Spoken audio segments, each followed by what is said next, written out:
نورانی کے کندھے پہ سیٹیں لے کر اے بے غیر تو ان سے بے وفائی کرنے والوں، آج پھر تم تحریک لبیک سے بھیک مانگنے آئے ہو، وہ پاگل ہوگا، منافق ہوگا جو پھر تمہاری کسی ڈگڈگی پہ چلے گا۔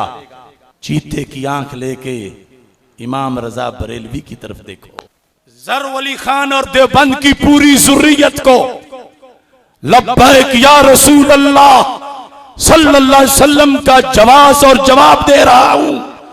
سورج مغرب سے طلوع ہو سکتا ہے، کوئی حیاتی مماتی دیوبندی وہابی یزیدی انشاءاللہ قیامت تک لبیک کے نعرے کا جواب نہیں دے سکے گا۔ لبیک یا رسول اللہ، لبیک لبیک۔ حضرت قائد اہل سنت مولانا شاہ احمد نورانی صدیقی رحمت اللہ علیہ، کروڑوں سلام ہوں اس امام برحق پہ۔ یہ پورا طبقہ ان کے ساتھ اپنی وفاؤں کا اظہار کرتا رہا، جیسے اب کچھ ٹی ایل پی کے لوگوں کو بڑی وفاداری نظر آتی ہے دیابنا کے اندر، صرف ایک دو سجدے دیکھ کر میں اعلان کہہ رہا ہوں، ان اللہ یؤید ھذا الدین بالرجل الفاجر، یہ میرے نبی علیہ السلام کا فرمان ہے کہ اللہ کسی فاجر سے بھی دین کا فائدہ کروا سکتا ہے۔ دین کی تائید ہو جائے تو وہ پھر بھی فاجر ہی رہے گا، اس کا فجور نہیں ختم ہوگا۔ وہ قزمان نامی منافق حنین کے سرے فہرست لڑ رہا تھا کافروں سے، اور کافر مار رہا تھا، اور سرکار نے فرمایا کہ جب پتا چلا لوگ کہنے لگے شہید ہو گیا، فرمایا الی النار، جہنم میں گرا ہے۔ بات تو یہاں تک جاتی ہے، اور یہ لوگ دو اور دو چار دیکھ کے بدل جاتے ہیں۔ وہ قزمان پکا جہنمی تھا، جہادی بھی تھا، کافروں کا قاتل بھی تھا، صحابہ کی فرنٹ لائن میں کھڑا ہو کر زخم بھی کھا رہا تھا کافروں کے ہاتھوں سے، مگر نہ مومن تھا نہ حق پر تھا۔ دین کا ایک یہ شعبہ بھی ہے۔ اب امام نورانی سے انہوں نے دغابازی کی، اور پھر بعد میں پتہ کیا بولے؟ وہ ایک ظفر علی خان بدبخت کمینہ اب تو دنیا سے دفع ہو چکا ہے، ان کا بہت بڑا شیخ الحدیث، ان کے مذہب کا میں وہ لفظ نہیں بول سکتا جو اس نے مولانا نورانی کے جنازے کے بارے میں بولے۔ لفظ ہم اس کا لنک دے دیں گے، آپ خود سن لینا۔ نورانی مر گیا، وہ مجلس بدعمل والوں کا امیر تھا، تو مجلس عمل پوری ناچتے ہوئے گاتے ہوئے اس کے جنازے میں شرکت کرنے آئے۔ اس کے وہ وزیر اعلیٰ بھی اپنے تمام وہ زرخرید مولوی نماؤں کو لے آیا اور نورانی کے جنازے میں شریک کیا، اور علماء دیوبند کے چہرے پر مٹی ڈالی۔ اور نورانی وہ شخص ہے جس نے سنڈے میگزین سن 2002 میں بیان دیا تھا کہ دارالعلوم دیوبند کا مدرسہ انگریزوں نے مسلمانوں میں پھوٹ ڈالنے کے لیے بنایا تھا، اور جب تک دنیا میں دیوبند اور دیوبندی رہیں گے اسلامی نظام نافذ نہیں ہوگا۔ نورانی کا بیان میرے پاس آن ریکارڈ سامنے پڑا ہوا، سنڈے میگزین جنگ اخبار میں انٹرویو ہے، اور کہا کہ دیوبندیوں نے جہاد نہیں کیا ہے، جہاد کے نام پر پیسے کھائے، اور جب یہ مرا، اور یہ مرا کہاں ہے؟ یہ مرا اور دروازہ توڑ کر کے نکالا گیا ہے۔ میری یادداشت میں 2 آدمی بیت الخلاء میں مرے، ایک مرزا غلام احمد قادیانی اور دوسرا شاہ۔ تمہاری غلطی ثابت ہوئی تو تم کیا کرو گے؟ کہنے لگے آپ جو کہیں گے میں نے کہا تجدید ایمان اور تجدید نکاح. تجدید ایمان اور تجدید نکاح، کیونکہ وہ اعتقادی مشرک تھا. وہ کہتا تھا ہمیں سب کچھ درگاہیں دے رہی ہے، یہ بزرگان دین اور اولیاء یہ سب کے سب غیبدان ہے، حاجت روا و مشکل کشا ہے. وہ صرف سیاسی مولوی نہیں تھا، وہ مذہبی کٹر قسم کا تھا، کٹر قسم کا. اسی کمینے کے درسگاہ میں چند دن پہلے ڈیزل بھی گیا ہوا تھا، جو دوسری طور پر نورانی کو اپنا امام مانتا تھا. منافق. اس نے کیا کہا زر ولی خان نے؟ کہتا نورانی مر گیا. یہ اس کے لفظ ہلکے جو ہیں، وہ مجلس بد عمل والوں کا امیر تھا. تمام مجلس امر پوری ناچتے ہوئے گاتے ہوئے اس کے جنازے میں شرکت کرنے آئے، اور ان لوگوں نے علماء دیوبند کے چہرے پہ مٹی ڈالی جنہوں نے جنازے میں شرکت کی. کہتا ہے نورانی تو وہ شخص ہے جس نے سنڈے میگزین سن 2002 میں بیان دیا تھا کہ دارالعلوم دیوبند کا مدرسہ انگریزوں نے مسلمانوں میں پھوٹ ڈالنے کے لیے بنایا. اور یہ واقعی نورانی نے بیان دیا تھا، کیونکہ مولانا نورانی اعلی حضرت کے خلیفے کے فرزند تھے. نورانی نے یہ کہا جب تک دنیا میں دیوبند اور دیوبندی رہیں گے اسلامی نظام نافذ نہیں ہوگا.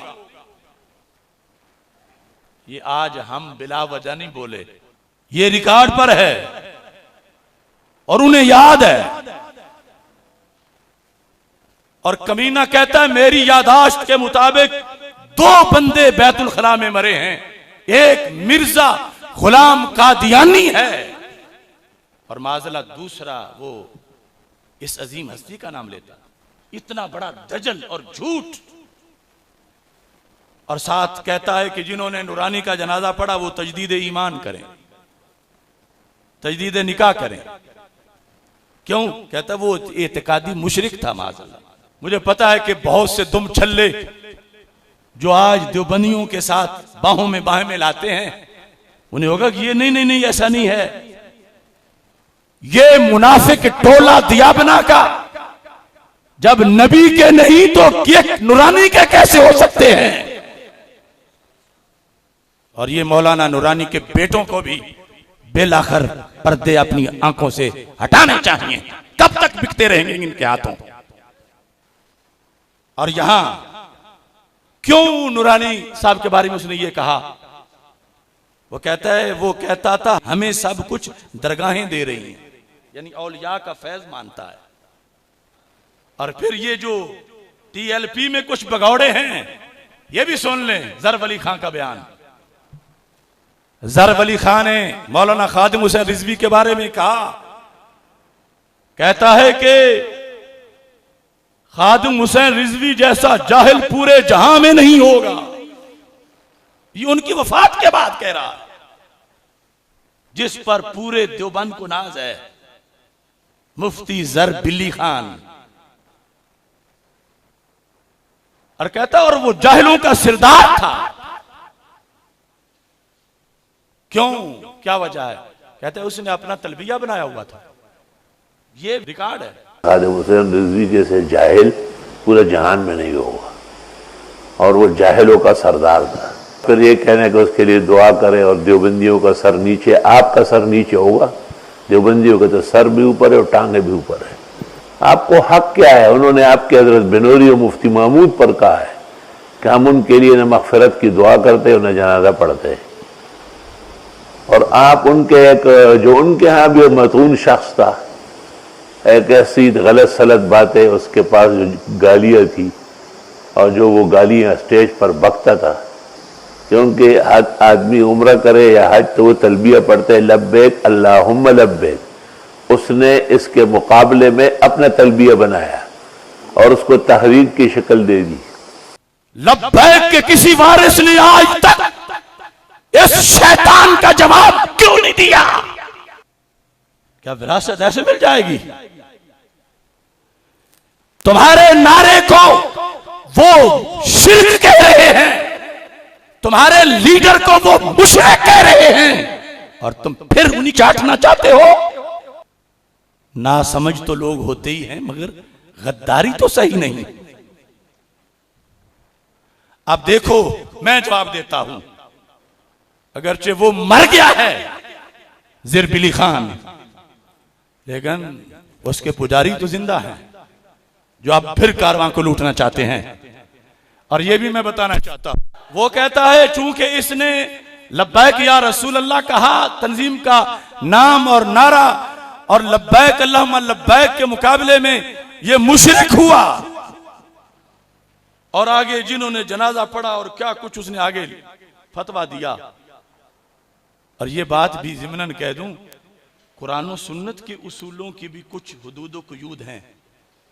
اور امام احمد بن حنبل کا جو قول ہے نا کہ ہمارے فیصلے جنازے کریں گے، اس کی بھی کچھ حدود و قیود ہیں، اس کی کچھ حدیں ہیں.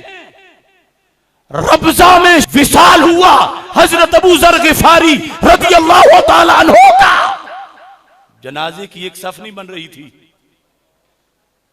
کروڑوں ولی ابو ذر غفاری کے قدم کی مٹی پہ قربان. تو کیا کہو گے کہ ان کی ولایت میں کوئی شک تھا، صحابیت میں کوئی شک تھا؟ یہی ذر ولی خان، اس کا جنازہ دیکھو بابے کے بعد، اگرچہ اتنا نہیں تھا لیکن وہ بھی تو ایک بڑا جنازہ تھا کراچی میں. چلو اس کا نہیں، وہ عثمان کاکڑ کا دیکھ لو، جس کا کراچی سے کوئٹے تک جنازے کا جلوس پہنچا، اور تصویریں دیکھ لو نیٹ پر، کتنا بڑا جنازہ تھا. کچھ ہوش کرو سنیو، ہر اصول کے جب کچھ قواعد و ضوابط ہیں تو تم نے صرف اسی پہ ہی سب کچھ کر دینا ہے.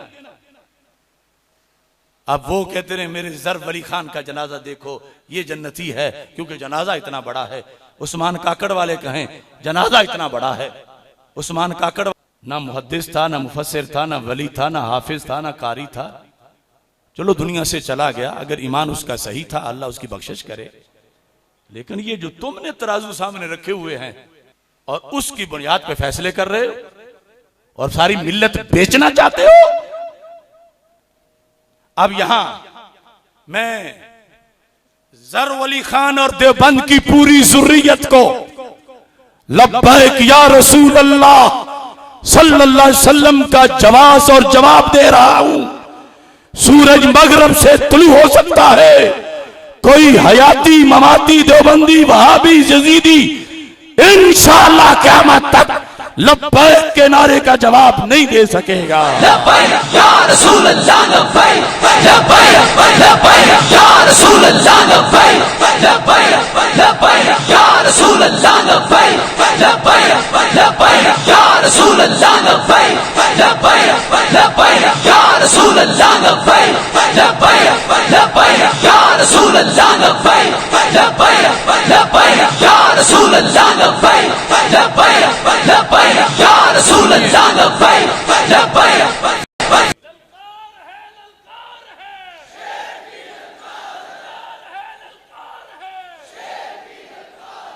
کیا صحابہ رضی اللہ تعالی عنہم میں سے کسی کے لیے جائز تھا کہ وہ سرکار کو اللہ کہے؟ وہاں تو سجدے سے بھی روکا گیا. جو دین سرکار کی ظاہری حیات میں تھا وہی بعد میں آج بھی ہے. میرے رب کا نہ کوئی زمین پہ اوپر جو ہو ان میں سے کوئی شریک ہے، اور نہ ہی دنیا میں سے جو چلے گئے ہیں ان میں سے کوئی شریک ہے. جب صحابہ میں سے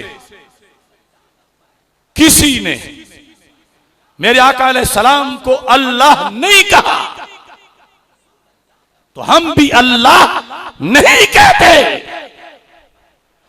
جب صحابہ نے میرے نبی علیہ السلام کو بار بار بار بار بار لبیک یا رسول اللہ کہا، تم آج بھی لبیک یا رسول اللہ لبیک، لبیک لبیک یا رسول اللہ لبیک. اب دیکھیے یہ حدیث نمبر بخاری شریف کی 128 ہے. حضرت انس بن مالک رضی اللہ تعالیٰ عنہ کہتے ہیں، سند ہے پوری صحیح ہے، ہر حرف کا میں ذمہ دار ہوں اور قیامت تک زر ولی کی بلیوں کو ایڑی کے نیچے رکھ کے کہہ رہا ہوں. حدثنا انس بن مالک، پوری سند. حدثنا اسحاق بن ابراہیم قال حدثنا معاذ بن ہشام قال حدثني ابي عن قتادة قال حدثنا انس بن مالك رضي الله تعالى عنه ان النبي صلى الله عليه وسلم ومعاذ رديفه على الرحل، رسول پاک علیہ الصلوۃ والسلام سواری پہ تشریف فرما تھے کجاوے پر، پیچھے حضرت معاذ رضی اللہ تعالیٰ عنہ بیٹھے تھے. کیا شان ہے معاذ تیری. میرے آقا صلی اللہ علیہ وسلم نے فرمایا اس طرح سواری پہ بیٹھے ہوئے، تصور تو کرو. قال یا معاذ ابن جبل قال لبیک یا رسول اللہ صلی اللہ علیہ وسلم. میرے آقا علیہ الصلوۃ والسلام نے بلایا، حالانکہ ساتھ بیٹھنے والے کو اتنا کوئی آواز دینے کی ضرورت بھی نہیں، مگر وہاں دی تو مرکز صراط مستقیم تک پہنچی. یا معاذ ابن جبل، قال کس نے کہا؟ حضرت معاذ بن.